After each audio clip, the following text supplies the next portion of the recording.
In this video, we get absolute premiums right here with pocket queens, pocket aces, and even pocket kings twice. Hey everyone, Voice Poker back with another video, episode 16 in the Bankroll challenge. Today, our starting bankroll is 118.92, playing some NL2 right here. We bought for our typical 4 chips.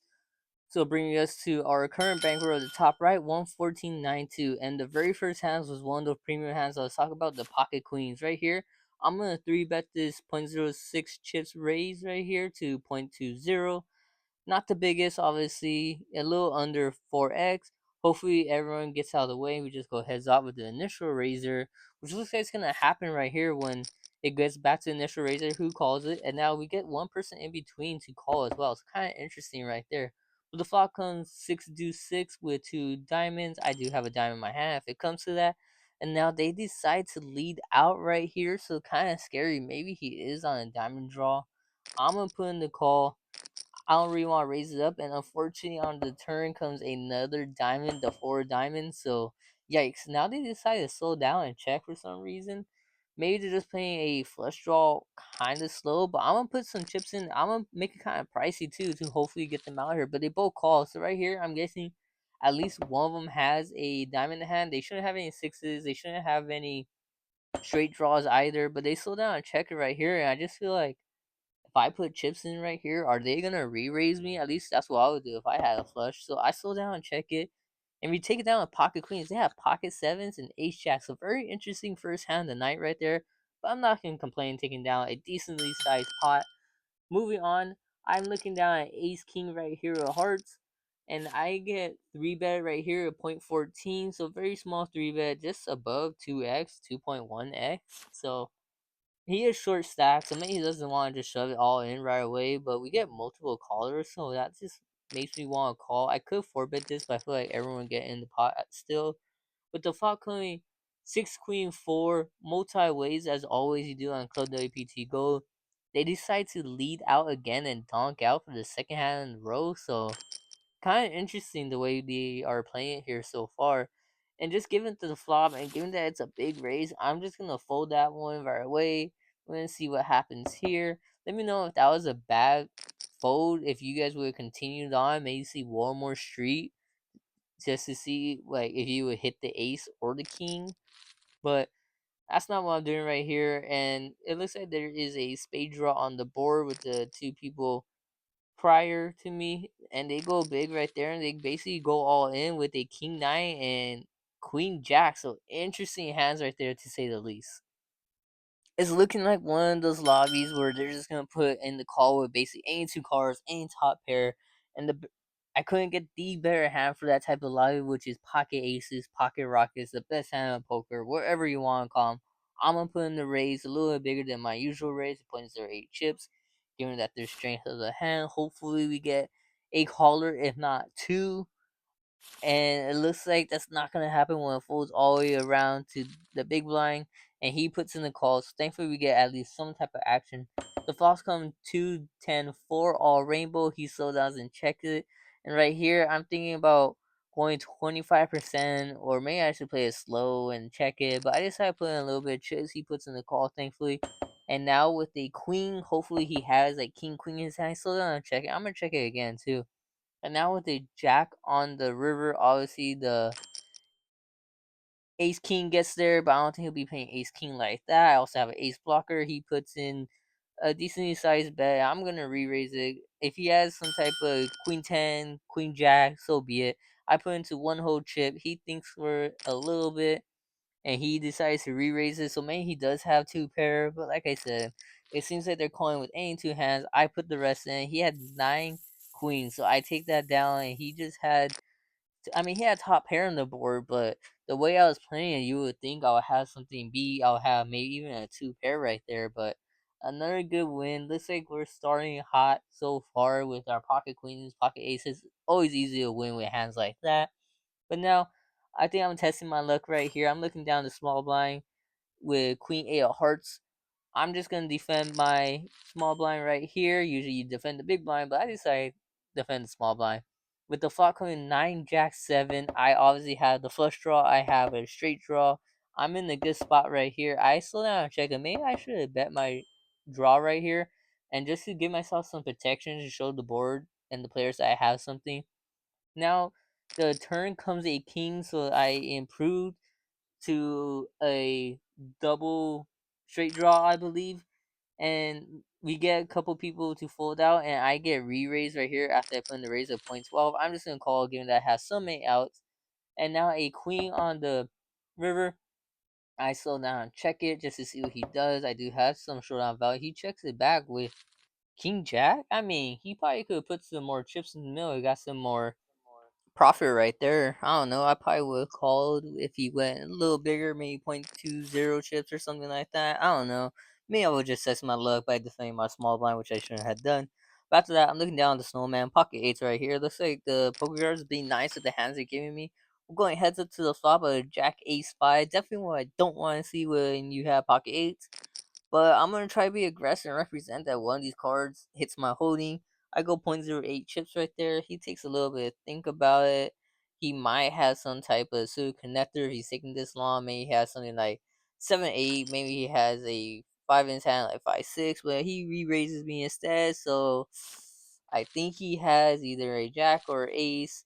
And I just decided to fold that one. Sorry I didn't card reveal. Like I said a couple videos ago, I know this has been cutting into my profit, so I'm gonna slow down doing that. But I will do it in important hands though. But moving on to this next hand, I'm looking at pocket nines right here. The flop comes 6-7 deuce all hearts, so not so great for me. Kind of a tricky situation. I'm gonna decide to check and see what happens. And now ace, another 7 comes, pairs the board. So I might be ahead given if they don't have hearts, but now they decide to lead out. So I really don't know what to think. Like I said, I might be ahead right here. Ahead of their holding. Maybe they have some like king queen, queen jack, ace jack, or something like that. So I'm just gonna put in a call. And now the river gives us a 4. Obviously there is this flush draw, but like the way they're checking it and like just playing some calls makes me think that I have best hand. So I'm gonna go kind of large. I'm gonna go about half pot right here and see what they do. Hopefully this is enough to get them a fold, which happens with one person, thankfully. Now way on the second person, he also folds, so I take that one down with pocket nines and a super connected board. There shows you that sometimes being the aggressor is the best thing to do in poker. But after that, I was seeing double. I had pocket nines again. I put in the raise. I get 3-bet, kind of large. I'm just gonna fold this one. It's not really in my 3-bet range, and just the way they're playing, the flop wasn't good for me either. So I think that was a good fold right there. But next, I'm looking at Queen Jack right here. I'm in the under gun position. I raised it 0.06 chips, and we're just gonna get at least a couple of callers right here. So I think we're gonna go probably 4 ways to the flop, which happens is gonna be a ace 9-8. So I don't hit anything. I have a potential straight draw if a 10 comes on the board. And since I'm gonna be the aggressor, I'm gonna start playing a little differently from now on. I'm gonna start baiting my draws and stuff like that just to put maximum pressure, protect my hand, and to build a bot just in case we actually do get there. They both call, and now the turn is a 7 of hearts. Doesn't really do much for me. I'm still waiting on that 10. I'm gonna keep being the aggressor, hopefully take this one down, but I feel like someone has an ace in this spot and we get called and re-raised, so nothing for me. I wanted to see that river so bad, but I decided to fold. And right here, I want to see if I would have got there, and no, another ace on the board would have came. So I think it was a good fold right there where I folded. But now I'm looking at ace jack in the big blind. This ace jack offsuit. Looks like there's gonna be a raise. I'm right here. If it works its way around to me and a couple callers, maybe I'll put in a 3-bet just to see if I can squeeze and get some of these people out of here and possibly play this heads up. But now we're just gonna see what happens. Hopefully they either fold or, like I said, it makes its way down to me. Like I said, I kind of want a 3-bet in the moment, but I think I just decided to call. That's why I took a little bit before I snapped right there. And now the flop comes ace queen 4.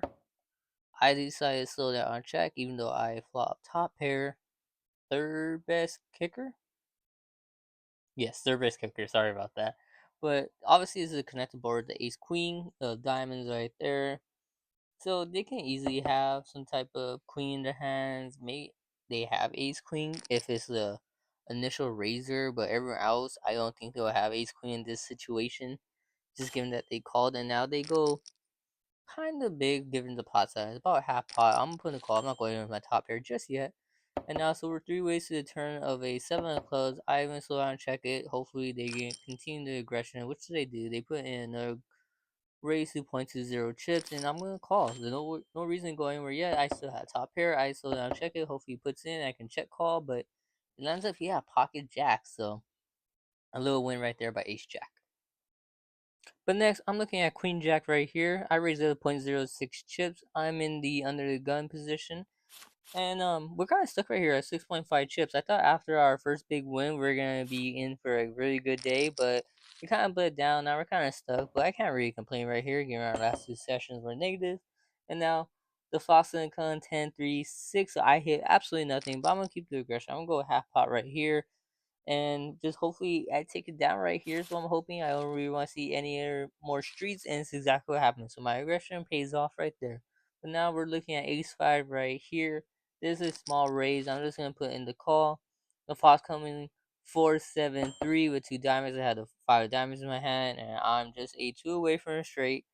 I'm gonna slow down and check right here since I wasn't an aggressor pre-flop. I'm gonna wait to see what they do and play off of them. There's a 0.08 chip raise right there. We're gonna get a couple callers. I'm not going anywhere just yet, giving out 1 away from a straight. And then the 8 hearts comes on the board. It does absolutely nothing for me. Maybe it might hit their range. And now it checks through, and now the deuce on the river. So I hit my straight. I have the absolute nuts on the board. And now I love to see it. Someone leads out right there, 0.2 chips. And I was hoping one of them will raise it up. So that's why I just called right here, because I don't really see anything I could be losing to. I mean, yeah, looking at this board, I don't see anything, and unfortunately, no one raises it up. That's my bad. I should have just raised it. Maybe I was hoping he puts in the call, and I'll take that one down too. But I take that one down with a nice little pot. And now I'm looking at ace queen right here. Heads up to the flop of 3-10 jack. So I'm 1 away from a straight again. And I'm gonna keep the aggression going with my ace queen. And now another jack on the board, so he slows down and check it automatically. I'm gonna keep the aggression going. As I always say, aggression is king in these stakes and in poker in general. And he also puts in a call, so interesting. Maybe he has a flush draw that got there with the 6 of hearts. I slow down, check it, and he had ace 10 right there, so nothing I can really do. And now we're gonna move on to the next hand. We're back around 6 chips. Once again, I have Jack 10. I raised it to 0.06 chips, and I know Jack 10 is not really a good opening range, especially in under gun plus 1 position. Usually this should be a fold. But given the stakes, given how much I won, I decided to be a little more loose with my gameplay. Maybe want to move up in stakes. This is something I should be looking to fold in the future. You guys let me know. Is this a hand that we should be calling, raising, or folding pre-flop when it comes around like this? But we're heads up to the flop of 4-9 king. I hit absolutely nothing. Once again, couple hands in a row, I don't really hit anything so far. This one, I don't really have anything to look for. I'm just hoping I see a jack or maybe a 10. He decides to check it. I decided to put in some chips in the middle, but I decided to check it right back. Like I said, I don't have anything right here. I'm not going to bloat this pot for no reason. The turn, it checks through, and now a 10 on the river. So I might have best hand right here with the 10, but he might have something like ace 10. He called me an ace 4, so interesting. I guess if I put any chips anywhere so far in this one, I would have won. And now I have ace queen offsuit right here. There is a re-raise and a shut all in. Right here, I'm thinking I really want to call this all in, but I folded just because there's more people to act behind me. I feel like they would call. And sadly, that I folded, I would have took that one down with trips of queens right there. Yikes, I could have won a massive pot right there. That's how I felt looking at the board right there. I saw those 2 queens come out. Ugh. But moving on, I got pocket 7s right here. I'm going to raise it to 0.06 chick. We're going to get multi-callers. As always a lovely position when you have to play the flop multi-way. So now I'm just waiting on this last guy, and he decides to show up all in. And I'm kind of thinking, since I folded last all in, should I call this one? But nah, pocket 7s isn't strong enough. If anything, if they have obviously any pair higher than me, I'm at an extreme disadvantage. Even if they have ace king, ace, queen, stuff like that, I'm at about 50%. And I'm just curious on the round right here. I would hit another 7. Oh my gosh, I would back-to-back sets if I would have called all-ins. That is unbelievable, honestly. But right here, I had king, jack of spades. I'm going to call the raise. This is not really in my 3-bet range, especially since I'm kind of middle position. Second to aft on this board right here. The flop comes 4, queen, 10, so I do have a straight draw potential. Or maybe if a 9 comes on the board. Kind of disguised, not really, but everyone's thinking the bigger straights. I'm going to raise it up. Like I said, I'm going to try to bet my straight draws, flush draws, and all that to show the aggression. And now here comes the ace, so I do hit the straight. The obvious straight there, that is. I'm going to raise it up to 0.2 chips. Try to get some value, not too big. I don't want to scare them away. If they have an ace, they have a queen in their hand, hopefully they call. But they decide to fold that one away. I still go fold on them. I had the nuts on this board. And now, here are those pocket kings I was talking about. The first set of them is right here. I'm the button. And it limps around to me, unfortunately. I wanted to 3-bet this, but I'm going to put in the raise to 0.08 chips, as I usually do with pocket kings. We're going to go multi-ways to the flop of 10, 10, 9. Kind of interesting, given that it was a limp pot. Like, what could they be limping in and calling a decently sized bet with? And now he decides to lead out, donk out here with 0.16, so maybe he has a 10. I just don't know what to do. I kind of want to re-raise, as you say. I hovered over the 50%, and now here comes a 9. So obviously there's 2 pairs on the board, but obviously my kings beat both of them, and now he's still on the check. So maybe he's just trying to take that one down right there. So I'm gonna go kind of big and go about half pot, I believe. No, third pot, I'm sorry. And no, half pot. And I get a call in one folder, and now here comes a 7 clubs. He decides to check it over, so he raised it, checked, and then called. So interesting. I'm gonna put in the raise. Hopefully he was just on a club draw, and he thinks about it for a while. I'm kind of sweating here, and not gonna lie, maybe he has a 10 in his hand, maybe he had a 9 in his hand, and I just really know, given what he was doing. And then he puts in the fold, and I take another decently sized pot down. We're chipping up pretty nicely, I would say. And then after that one, I'm looking at the second set of pocket kings this day, and I'm gonna get a 3-bet, so I'm gonna 4-bet this one, try and get all in, given that my hand. And now here comes the flop of 4 ace ace, so scary if he has an ace, honestly. But like I said, 2 aces on the board, very unlikely. He decides to raise again. I'm just gonna shove all in, which is exactly what I do right here. I might as well just get all the chips in the middle right now. He calls with pocket 5s, and I hit the full house. I hit the boat, and I take another massive pot down at the end of the session. Here comes the money. Here we go. Money talk. Here comes the money. So as you guys can tell, another massive session, another good session, one that we desperately needed. The last couple ones were kind of rough if you guys saw that one. But right here, our ending bankroll is 126.01. We left the table with a stack of 11.11 chips, putting our session results down there at a positive 7.11 chips. If I could do this every video, I wish I could. We'd be in a massive good spot. But thank you guys so much for watching. Make it to the end of this video. Like, comment, subscribe, and see you on the next one.